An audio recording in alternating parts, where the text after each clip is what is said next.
Okay, surprise. So these matchups will actually be up before the Thursday night games. The only reason why I'm doing this is because I actually have off on Thursday, which means obviously it's going to be up. I'm just going to go through a quick recap of last week and I'll put out some hot takes. So, a recap of last week's games. The lowest scoring game was between myself and Rob Coffey. The recap on this one is pretty simple. Walked out of here with luck, and there is nothing really to be happy of other than getting the W in the win column. There's just this was just a really ugly performance. I mean, the way I look at it, I think Coffey's team just had a really awful week. I don't expect an 87-point performance again. I think that's they're just going to move on from that. As far as my team is concerned, there's still a lot that needs to be figured out with this one. Um, Not really much to like, especially when you hit under that 100-point mark. So really nothing to talk about other than a bad week for Coffee. Then you go to Harsh taking on Andre. This was, I guess, another upset. So that's two upsets if you kind of consider it. Um, Harsh is now moved to 2-0, if I'm not mistaken, which is a big surprise. But again, another low scoring affair as 97 and 91. The biggest story in this one here is this is a team that after Zeke got through to play the whole season, I liked Andre's team, but even when they're projected at such a high score, they are not coming through right now. So there is something not right with this team. I think it starts with Russell Wilson. He's pulling what he did last year with the stupid offensive line BS and whatnot. Just a lot of guys are not hitting for him. DeMarco Murray is slumping, and Derrick Henry for the first time in ever is now trying to get more touches off of him. So I would not throw the red flag, but I would be caution, especially going 0-2 and not start putting up much points. The statement game of the week has led to this one contender to be the number one seed. I did say that this matchup alone would make a big statement, and they sure did by scoring the most points in the week. That's Lewis putting up 143 against Paul's 108. This was a really big statement matchup for Lewis. I know on paper it looked like he was going to win, but Paul's team is very underrated. But in the end, it came down to Jordy Nelson getting hurt. Paul's running backs couldn't come near close to what Lewis's backs did. And yes, Lewis, I am 2-0 on the Denver Bronco predictions as they did take the over. I took the over on 30. They hit 31. That was a soft matchup. That's the softest I think they're ever going to get, though. But enjoy the victory, man. That's 2-0, and you are the number one seed. Finally, in this matchup, I must say I was shocked because one team actually exceeded my expectations a lot in this, but they still lost. So I'm talking about Brian and Jay. I thought it would go two ways. It'd be a low-scoring affair, meaning that Brian's team wouldn't show up, and then Johnny comes in. And then we talk about the other way, which would be Brian just obliterating Johnny, not scoring anything. When you go back at the recap, the biggest thing for Johnny here was that the running backs kept pace a little bit. I mean, they're nowhere near the talent level that Brian has, but 13 from Fournette and 18 from Buck Allen. And just to correct you, Jay, I didn't hate on Buck Allen against the Browns, but when you look at who Brian has as the running back, like it was a clear-cut victory. So there was nothing against Buck Allen. You would need him to have a 30-point performance for me to ever like kind of consider him really good. But when you go down, the biggest thing that stands out on Johnny's team was a 20-point performance by Jermaine Kearse. I don't understand it at all. I'm still not buying it. I don't care if it's 2 weeks in a row and he's ranked inside the top 10, I think, for wide receivers. Don't care. Anyway, my boy Kareem, when we go to that, I'm going to make a bold statement here, and it's not even bold at this point. The upside and the running backs that he has, if they stay healthy the whole season and they play a full 16 games, these two running backs are probably going to go down in the history of our league as the greatest running back combo we have ever seen. Yes, I just made that statement. That's my hot take, but I don't see any way these guys get stopped if they are healthy. 20 26 from Montgomery, 24 from Hunt. Even the championship teams that have won this league before, they have not had a dominant 1-2 punch. They've had a 1 and then a serviceable 2. I can give you the list sometime in the next matchup podcast, but like this is shaping out to be a hype, dangerous combo, and that is what carried Brian to victory. Oh, another game that that we have to talk about was the matchup of the two disappointing teams, and I'm talking about David and Max. Max almost made a late comeback, but because the Giants' offense was not doing anything, there was no need for Detroit to get back on the field and throw the ball anymore, which led to a David victory, 107 to 103. Funny, a team I thought was going to be a Super Bowl team is now 0-2. The only thing that really stands out from this team, honestly, would be C.J. Anderson, a guy who this owner has actually bashed in the past, is slowly becoming his trusted asset on his team. And then when you look at the David side of the ball, both these teams didn't put up really good performances, but at the Alshon Jeffrey and Benjamin combo actually was very, very serviceable. Hyde was able to hit him 15 points. McCoy got him 7, which is vastly underperforming. There was nothing really to take on this. The only thing I would say, though, is that with Max starting 0-2 and dealing with the big injury that he has, and especially now he got rid of Thielen, that's a big loss, especially with Bradford hurt. I do think that this is starting to... I would throw the yellow flag. I still think you have some talent, but it's risky. And then finally, we're going to talk about the Morris and Allen matchup. After the 1 o'clock games, you thought Allen definitely had this in the bag. There was no way Morris was going to come back from this one. Devonta Freeman did his thing, but again, the one thing why I'm not so high on Matt's team, and it's not, don't get me wrong, I'm not putting you down. I had you at, in the preseason, I think it was 8. One thing I'm not liking, though, and this almost bit you in the ass, is having Matt Ryan and Devonta Freeman on the same team. I mean, granted, yes, there are going to be weeks where they can combine for, you can get Matt Ryan getting 23 and Freeman getting 23 as well. But when you have a quarterback and a running back on the same roster, that's really hard. That's really hard to get your upside. You can get your floor, don't get me wrong, but it's limiting the upside that you have. And I think that definitely almost did cost you. Funny thing was, if you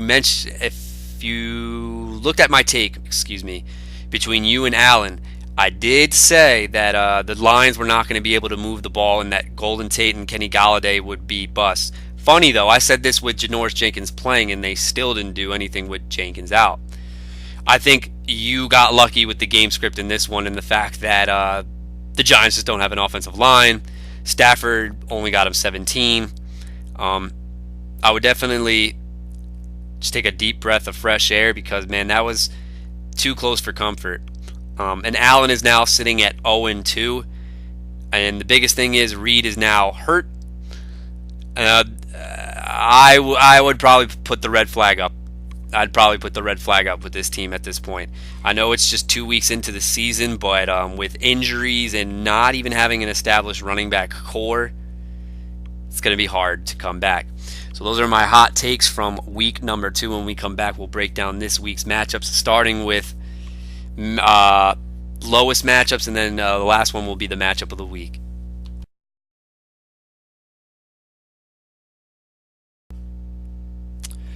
Okay, so when we kick off this week, these two guys are heading in opposite directions. You got one team that is 2-0. They are onto their hottest start probably in forever. I can't remember where they've started this hot.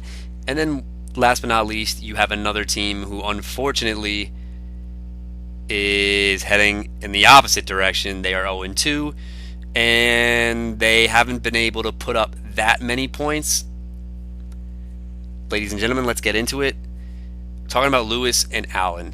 So right off the bat, Yahoo actually has this pretty close. They have it as 120 Lewis, 112 Allen.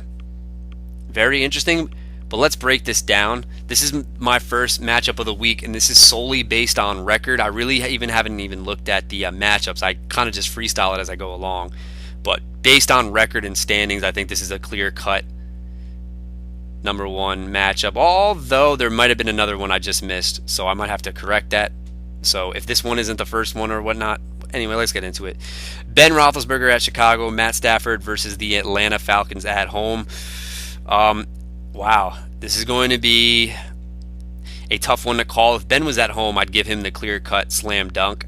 Stafford is at home. They go against the Atlanta Falcons. I know a lot of people are on the hype of the Atlanta Falcons secondary. I don't know if it's really that good. I mean, as people are making it out to be. Oh, this is a really tough one to call, though. Look, I had Roethlisberger last year, and I'm just going to go by the history card. Believe it or not, I might give Allen a slight edge. Slight. I'll say Stafford puts up 22 and Ben puts up 18 or something like that at the Chicago Bears. Demaryius Thomas and Emmanuel Sanders. Okay, we're talking about the Denver boys taking on the Detroit boys. Oh, God. Golden Tate and Kenny Galladay. Wow. This is a interesting thing we got going here. Number one, let me just start off by saying I'll start with Allen's receivers first. Golden Tate, I love in this matchup. I do think he's a good, valuable play this week. The one thing about Desmond Trufant, who's easily their best cover corner, he doesn't follow around in the slot as much.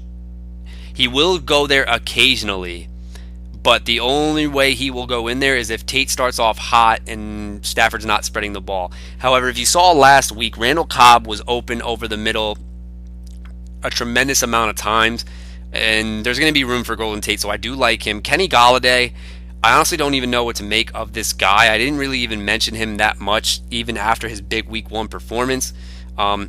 Again, and I'll get onto this with Matt, I feel like the hate on Marvin Jones was just not warranted this year. The guy played hurt, and that's why his numbers went down. Granted, he's not like an elite wideout by any means, but when he's healthy, he's more than serviceable, and I don't see any way why Kenny Galladay should be the number 2 over Marvin Jones. To me, it just doesn't make any sense. They bought in a big contract with Marvin Jones. This is not hindsight speaking. I preached that Marvin Jones was a good pick, value pick. Anyway, the Denver boys, over or under 30 points. They go at the Buffalo Bills. This is a tough one to call because this is the first game they're going to be on the road. The Bills defense has actually played decent. Then again, it's Josh McCown and a Cam Newton who just doesn't look right. Trevor Siemian, on the other hand, is looking like the best quarterback in the league. Obviously, that's not going to keep up. I might actually play it conservative in this one. I'm going to take the under. I think they might combine for something close to 30, but not quite 30. I'll say 28 points. My prediction, I think actually Emmanuel Sanders can go deep over the top in this one. Thomas has looked nice too, but I think you're going to have another big game from Sanders. So with that being said, it's going to be a combined 28. And I just don't know about Galladay, so I might go Lewis in the receiver department.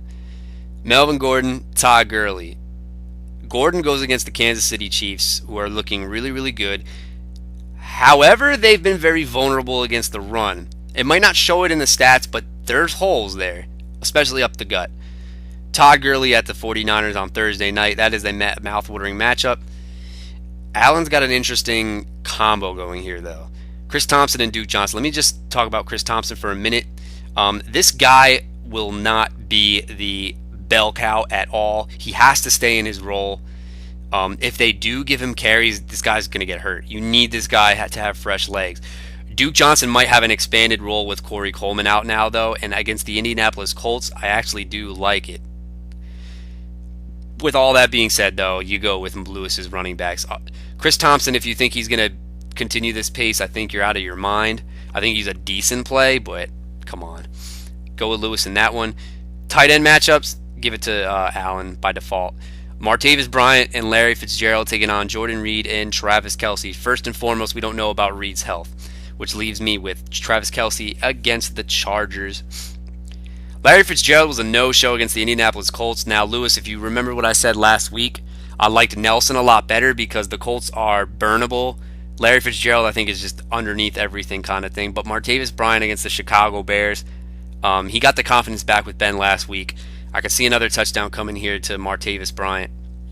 And then you have the Pittsburgh Steelers at the Chicago Bears, looking to cause some havoc, and rightfully so. So with that being said, I think the flexes go to Lewis.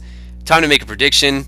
I think the streak continues for both of these teams. I think one of them wins 3 straight, the other loses 3 straight. Lewis, I like what I'm seeing so far, man. So keep it up. Keep it up.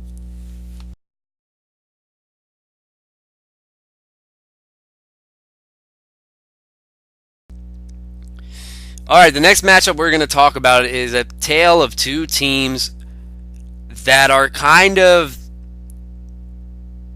have a lot of question marks. We're talking about the matchup here with a disappointing Andre team taking on David, whose team is kind of looking at the points and whatnot, kind of just middle of the pack. But we'll go over this right now. Aaron Rodgers at home, which is a good thing, against the Bengals, taking on Russell Wilson on the road against the Tennessee Titans. First and foremost, until I see that line get any better, I hate how this is a repeat of last year. Same point in the season again. There's no way I'm taking Russell Wilson in any quarterback matchup. Give me A-Rod by, there's a potential, maybe even 20 points. The guy who you kind of got forced to hold now, T.Y. Hilton, unfortunately, and Michael Crabtree taking on Jeffrey and Kelvin Benjamin. Alshon Jeffrey looked decent, but against the Giants secondary has not given up much of anything. I don't like Jeffrey. Absolutely love Kelvin Benjamin. I think this is a guy, if David puts him on the market, go get him. Go get him immediately. They're going to have to resort back to throwing to this guy a lot. I actually do think that they might have to open up the playbook more for 2 people in particular, not named Kelvin Benjamin, but Benjamin looks to get the most targets. I look for McCaffrey to have a bigger role, and I look for Curtis Samuel. They need somebody else to kind of step up in the receiving role with the absence of Greg Olsen. Michael Crabtree goes against the Washington Redskins. Crab had a 2-touchdown game.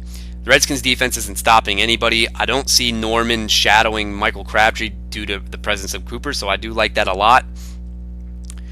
With all that being said, the 2 guys I hate are Jeffrey and Hilton, but I hate Hilton a lot more than I do Alshon Jeffrey. So I think I'm going to have to go with David in the receiving department. Ezekiel Elliott, who got the worst game of his career maybe last week, and Marshawn Lynch taking on LaShawn McCoy and Carlos Hyde. I think this is a really bad game for LaShawn McCoy. I know Denver is susceptible against the run a lot, but I can just see them just stacking the box, man. There's just no threat on Buffalo, man, at all, passing wise. Zeke against the Cardinals. Yo, this might be a bold prediction that the Cardinals could come out and win this game. I know it's crazy, but maybe. Marshawn Lynch at Washington.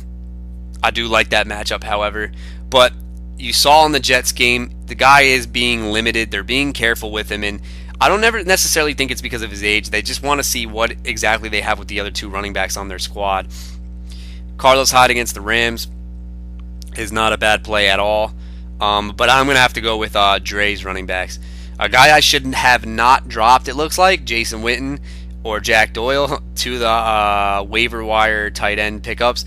Both were even put in for claims. Tough one. Jason Witten's been on a hot streak, and Jack Doyle just had a decent game. Bottom line, if I'm predicting Witten to score a touchdown, because if he scores a touchdown, it's Witten. But if he doesn't, I'll take Doyle because he actually has a decent floor without a touchdown. Decisions. I don't know. I'll ride the hot streak with Witten. Ted Ginn and Kenny Stills taking on Marquise Lee and Deshaun Jackson. There's no way in hell I'm taking Marquise Lee over Ted Ginn Jr. Although I don't know why both of them are still projected at 11. Kenny Stills gets the start. Oh, I just noticed that. Kenny Stills. I guess because of Murray. I don't know about Kenny Stills, man. We saw Devontae Parker, but it is the Jets, so you do have that hope going for you there. D-Jax against Minnesota. I don't even know if I really like... Oh, no, I do like that. Excuse me. I do like that. I do like that because of Rhodes being on Mike Evans. New England and Philly. Thank God you picked up Philly's defense. I don't, why the heck were they dropped in New England at or against Houston? That's another good matchup too. But I like. Oh God, I don't know. I'll call it a draw. I do think that this matchup is going to be closer than what the projections have it to be. But in the end, man, I just think there's just a lot of struggles on the Andre side of the. Wow, I can't even speak, guys. It's been a long day. Sorry about this. I'm just gonna have to go with David. I don't think he hits that 125, but I do think that he does pull out the victory in this one.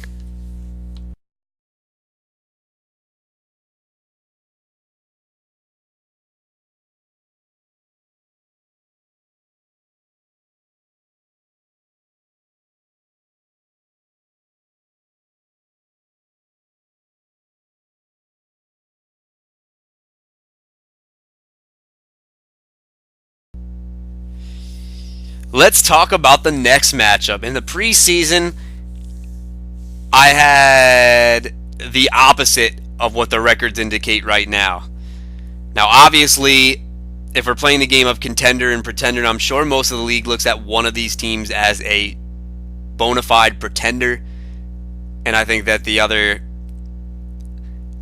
just has failed miserably due to injury. I'm talking about an 0-2 Max and a 2-0 Harsh. Yes, you heard me. A 2-0 Harsh and an 0-2 Max. Something I could have not seen before the season had started. Let's see why. Phillip Rivers against the Chiefs at home, taking on Alex Smith at the Los Angeles Chargers. So Alex Smith takes on Phillip Rivers. Smith might be decent. He's actually, I'm going to say this right now. Alex Smith is a very underrated fantasy quarterback. I know we don't look at it like that, but if you want that 18 to 20 and you're not looking for upside, but you want the guaranteed 18 to 20, this guy will literally he'll throw one touchdown guaranteed, but his upside's only two unless you're the Patriots. And then there's Phillip Rivers. The Chiefs are the hottest team in football right now, in my personal opinion. But Phillip Rivers, man, he's always going to get it done, man. I do think that both these quarterbacks are going to finish close, though. So I don't see much of a change. Dez Bryant, Terrell Pryor, DeAndre Hopkins, Devontae Parker. So I do like Terrell Pryor in this one. I don't like Dez Bryant yet again. DeAndre Hopkins and Parker. Don't like Hopkins, and I do like Parker. For whatever reason is going on here, I'm looking at this. Oh, okay. Max has a flex empty. I was about to say, why does Yahoo only have him at 100? Obviously, Yahoo is down on both of these teams for this week, but I don't care what they say. Give me Parker against the Jets. I think is a guaranteed bomb, and then you have Pryor, which could possibly. Harsh, you'll like me. I'll take the your receiver matchup. C.J. Anderson and Jonathan Stewart taking on Tariq Cohen and Dalvin Cook. C.J. Anderson is becoming the guy I fell in love with and that everybody thought he was getting. We saw this thing happen last season, though. He can't stay healthy, but enjoy the ride while it lasts. You did trade for Jonathan Stewart. I guess you needed RB2 help. I think that's the only reason why you did that. Yeah, I looked at your roster. Yeah, so that's not even bad against the Saints. But again, he's touchdown dependent. Tariq Cohen and Dalvin Cook. I know Cohen had a decent game last week, but again, I said in the harsh projections of last week, you need a healthy Jordan Howard for him to be productive. I don't see this guy being an everything type of player. Dalvin Cook, you got to like what you're seeing so far, although I do think that his upside is now a little bit limited without Sam Bradford in it because you already have a bad line and now a shitty quarterback, so this guy is going to have to carry the freaking team. I wish him the best of luck. I don't see it happening this week, though. C.J. Anderson and Jonathan Stewart give me the edge in that one. Eric Ebron and Hunter Henry, everybody's two favorite hyped tight ends for the season. Eric Ebron goes against the Atlanta Falcons. Martellus Bennett got a lot of targets against the Atlanta Falcons. Mark my words right now. Martellus Bennett, I think, is just totally done. That guy looks freaking lost. He looks slow. Eric Ebron could possibly have a top 3 tight end week this week. Shut up, Nick. You're going to jinx everything again. I don't care, dude. I really like this matchup a lot, especially with Stafford knowing that he's going to have a hard time throwing to the outside. I actually like Ebron a lot in this game. The lines that I like a lot in this game, Ebron I like a lot. I like Riddick and I like Tate. The vertical guys, I'm not so big on. Hunter Henry, he actually came alive a little bit last week, but I'm going to have to go with Ebron. Tyreek, the Freak, Hill, and then your empty flex. If I know Max, it's going to be Cooper Kupp. Oh, wait a minute, buddy. No, it's going to be Cooper Kupp. It's going to be Cooper Kupp. I'll say Cooper Kupp against the Niners and Tyreek Hill taking on Devontae Adams and Isaiah Crowell. Harsh. If Isaiah Crowell doesn't get it done on Indianapolis, I need your... you can finally realize that the guy's not that good. Devontae Adams is in an expanded role right now. Aaron Rodgers is going to have to rely on him, and guess what? If Jordy Nelson is out, I don't like him. You might be saying, what? Dude, I'm telling you right now, this guy needs Jordy Nelson on the outside because I think he got nervous when Jordy broke his knee 2 years ago and all the pressure was on him. The guy's a great number 2 at best. He doesn't do anything spectacular. He really doesn't. But with all that negativity being said, the guy's going to get peppered with targets. Tyreek Hill, who knows what we're going to get out of the guy, man. And then you got Cooper Kupp, who has a nice matchup. Believe it or not, I might go harsh in this one. Seattle at Tennessee, taking on Los Angeles. Well, I actually do like Seattle on the road. Their defense has been lights out. I do think that Yahoo is a little bit stupid is the word I wanted to use. Giving Seattle only 8 points. I think there should definitely be at least a projected 12 points in this one. We don't know if I can't think of his name. Corey Davis is going to be out there right now, and Mariota's going to have a tough time because that means that a guy that I do like, they're probably going to roll out Tywan Taylor as the vertical threat. Decker kind of does whatever he wants, and then Rashard Matthews is going to go over the middle, who is going to have a big game, by the way. And Los Angeles.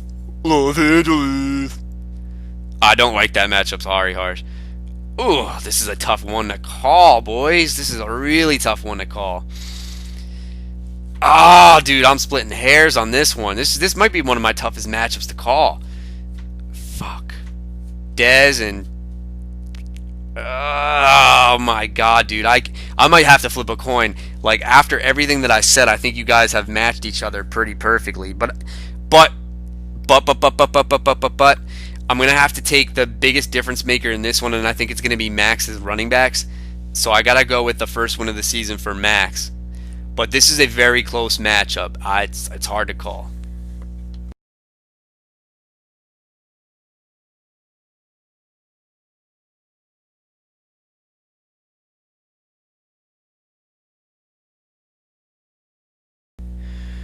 Moving right along things, when you look at what this matchup is projected, obviously, one of two reasons.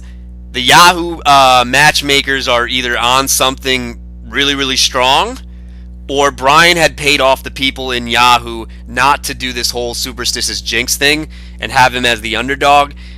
I mean, I don't know who the heck makes these projections. This is absolutely insane. There is no reason why I should be the favorite in this matchup. This is complete because somebody doesn't want to get jinxed. Well, guess what? It's happening. Trevor Siemian and Carson Wentz are the quarterback matchups. I'll channel my inner Brian. Who would have thought that fucking Siemian and Wentz would beat top 5? Trevor Siemian and Carson Wentz. Siemian, I'll be honest with you, I'm not even that high on the guy, but I liked him out of all the other quarterbacks by default, if that makes any sense. I guess the Buffalo Bills. One thing that people aren't taking into consideration in the Trevor Siemian game against Dallas, the dude did not throw for more than like 10 yards every play. Everything was within the chains. He might struggle a little bit they're saying, he's looked really good. But the reason why I have faith in the man is because of the man who is now calling the plays on offense, and Mike McCoy. The guy does wonders with quarterbacks. That's why I like this guy at Buffalo. And Carson Wentz, it's hard to go against Mr. Wentz in this one.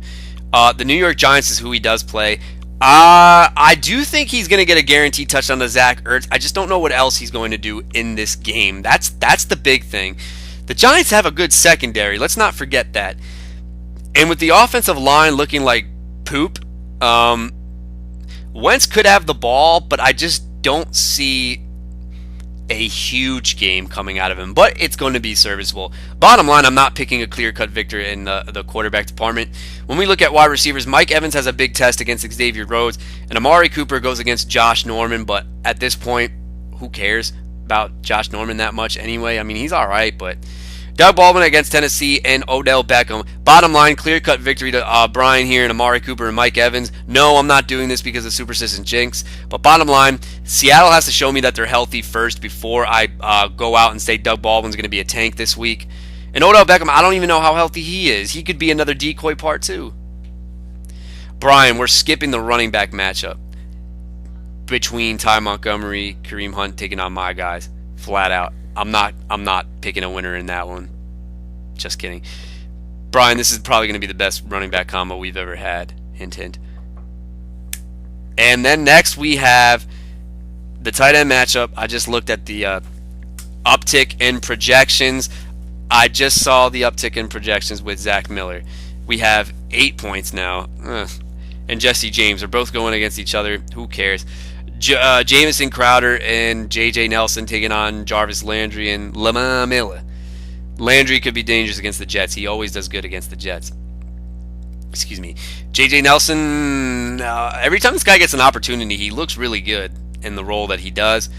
Crowder's been a disappointment, but I do think that's more of Kirk Cousins. If you look at it, Crowder is slumping, Pryor is slumping, Reed is slumping, and it's all due to Kirk Cousins. And the one Redskin that is viable right now is Chris Thompson. Why? Because Kirk Cousins just isn't right. He's not waiting for routes to develop, and he's dumping off everything to Chris Thompson.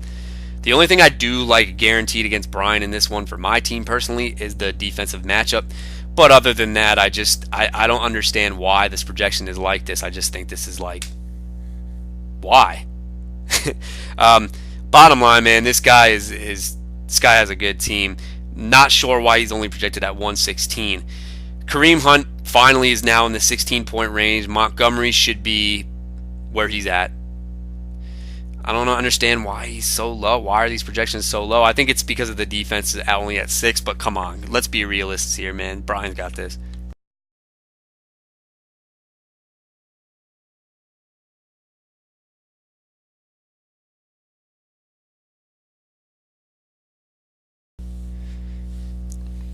All right.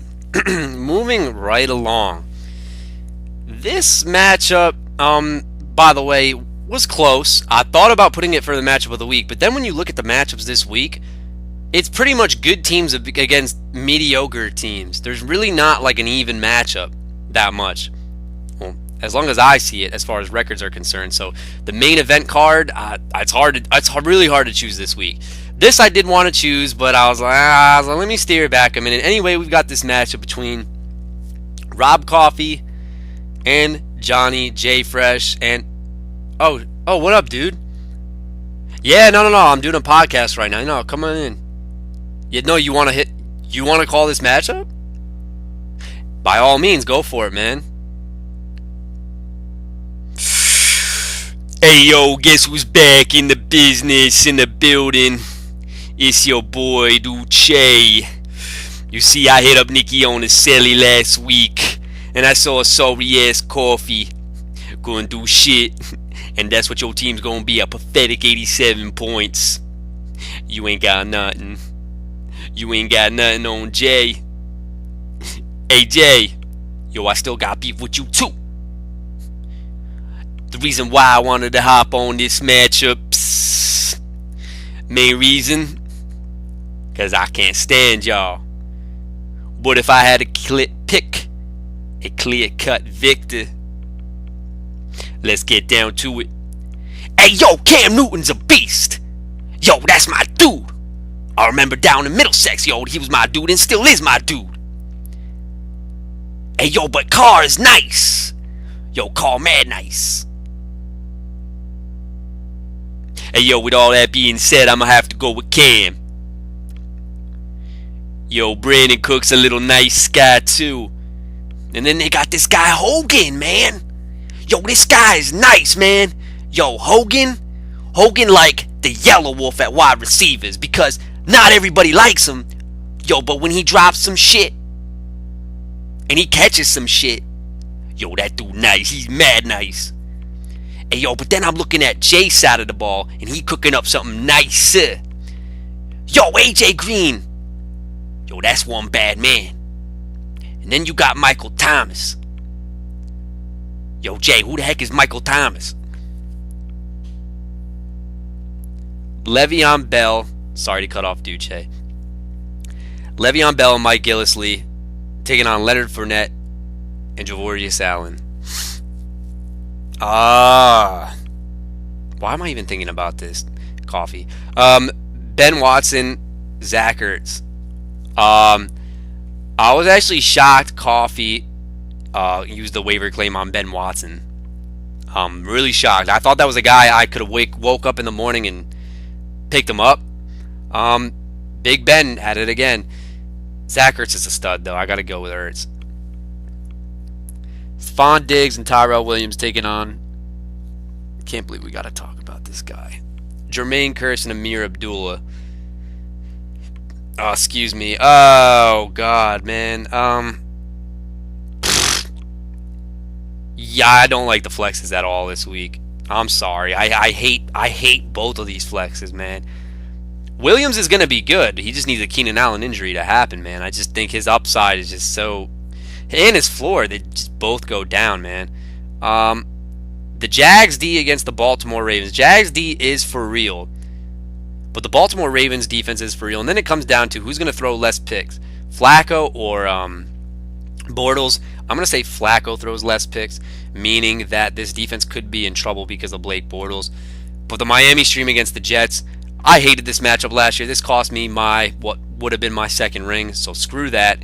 I know what Miami does against the Jets.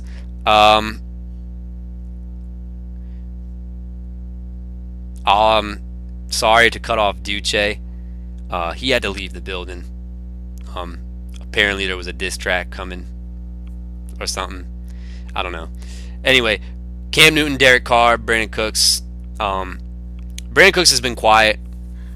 Cam Newton, when Cam Newton looks bad, the doctor prescribes this medicine called the New Orleans Saints defense, who I just know in his career he feasts against them. And he's at home. I know Greg Olsen is not going to be out there, but this guy is going to get it done. And I do think that the playbook is going to look a lot, not different, but it's going to open up a lot more without Greg Olsen as well. When it comes down to this matchup, I absolutely hate Leonard Fournette. Buck Allen I don't like at all this week. He might have the PPR yards to go with it, but I mean, look, I absolutely can't stand this Jermaine Kearse, whatever it is. I'm just going out on I can't buy this, man. Not even because it's Johnny. I've always hated this guy on Seattle. Like, just his presence just really ticks me off. I'm just going to call it right now. I just think this is Eddie Royal part 2. I'm hoping it is. And Abdullah, despite looking nice against the New York Giants, I think the only reason why was because they had a lead. I just don't see Amir Abdullah just being a fantasy asset. So bottom line, Le'Veon Bell has to bounce back this week. Mike Gillislee is going to score yet again. Hogan and Cooks, you got the Pats combo going there. If Johnny was to pull an upset, well, actually he's predicted as the favorite, but Derek Carr has been good. AJ Green against the Packers could be a nightmare. That's one thing. I am starting to kind of have concerns with Michael Thomas. Not about his talent. I think just the way defenses are planning against him. He's not proven to be what Johnny hoped he would be so far. But bottom line, when it comes down to this one, It will be close. I do think it will be close. Oh, man. When I look at this, man, I want to say quarterbacks are even. Cooks and Hogan or Green and Thomas. Man, these are really tough. I love Coffey's running backs. I like Jay's receivers just a slight more, not even that much. The tight end goes to Jay. The flex is who cares. Yo, shocker here. Absolute. No, I'm just kidding. I want to say Jay because when you go from a position standpoint, I think Jay has the advantage. The only thing, though, I think that Bell and Gillisley can explode, and that might be enough for Coffey. So basically what I mean by this when I'm breaking this down. I think Green and Thomas can outperform Cooks and Hogan, but they might keep pace with them throughout this week. So if Green and Thomas combine for 40 points, Cooks and Hogan can be a serviceable 28, whereas the running backs on Coffey's side of the ball, I just think have tremendous games, and I think that might be enough. The only thing, I think if Johnny is to win, believe it or not, I think the X factor is the Miami Dolphins defense, because I think when you look from top to bottom, it might be neck and neck. And then once you go to the defense and there's like a 27 spot from last year, that's what makes me really nervous about this matchup. It's really tough, but for me to bank on a 27-point thing from a defense is just highly unlikely, man. It's going to be tough. However, the difference maker for one of these two teams without the defense would have to be the flexes, because I absolutely don't like these flexes at all. I think the one guy who, if Jermaine Kearse keeps this pace up, screw that, but Johnny might take the dub. I don't see it, though. I think we're going to have to go with Sippin' Coffey.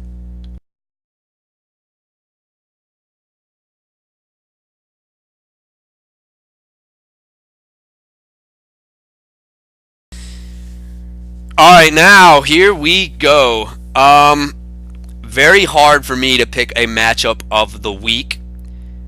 Nonetheless, these two are in this week's edition of the matchup of the week. As I alluded earlier this week, when you look at the matchups of the week, it's a bunch of good teams against the shit teams and mediocre who cares matchups. So there really isn't like a hyped matchup to look at this week. But considering the rivalry that has been between these two for at least 3 years, I want to say now. This will be the third year, I guess. There's a definite like fantasy hatred between these two men.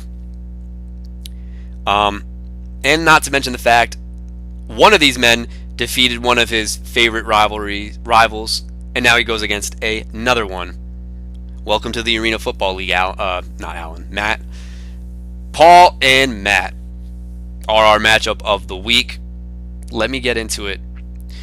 Brady almost put the team on the back for Paul, taking on Matt Ryan. Oh, let's see. I want to say first and foremost that it's going to be close, but I can't pick against Tom Brady at home. I just think you're retarded to do so. However, I do think that Matt Ryan could also have a good day. Julio, Jordy Nelson, Antonio Brown, Marvin Jones. Well, first and foremost, we don't know if Jordy Nelson's 100% healthy yet. So I really don't know what to expect. If Jordy Nelson is out there, Aaron Rodgers is at home, he's going to find his guy. Julio Jones. Okay.